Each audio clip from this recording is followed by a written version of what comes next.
Lo mntwana oyintombazana unephupha lokuba ngunontlalontle ngenye imini, kodwa isitofu se-COVID-19 kutyholwa ukuba siyimbangela yokutshabalalisa iphupha lakhe. Ale mina uvaccine ngayo nge-25 kodwa masabe sibabiza thina singabiza ngasizozithola isikolo. Ngaya ke ngoku nafika mama engafuna sithi akafuni. Ndamcela ngikose ngixeba ukuthiwe esikolweni abantu abangavaccinanga bazozithola ezinye izikolo.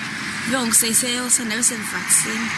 Usapho lutyhola ungakhathali kwisibhedlela iNelson Mandela Academic nesibhedlela iBedford. Ekumbuyiseni kwabo bamthume bathi makaye eBedford ifuna iBedford le nto. Ngelo xesha basinikwa seBedford azikho bemcheckile ngikho sithi bamcheck izinto. Phakathi nalabikho i-results xa sifika eBedford. Kodwa eBedford masibuye sofuna i-results apha eMandela. Umbutho lwamalungelo abantwana uthi ubulungisa mabuthathe indawo yabo. And therefore, awukwazi ukwenza ingxaki emntaneni uphinde uze nesolution yokususa ingalo. Uba uyayenza lo makabeke enye plan etafuleni ezakwenza ukuthi umntwana akwazi ukuphila ngaphandle kwengalo.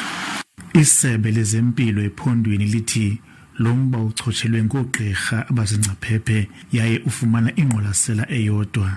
Umntwana ufumene unyango kwisibhedlela saseNelson Mandela Academic Hospital kunye naseBedford eMthatha. Isibhedlele ke ziye zathatha ii-samples ukuzama ukuqonda unobangela wokudumba kwengalo leyo yakhe.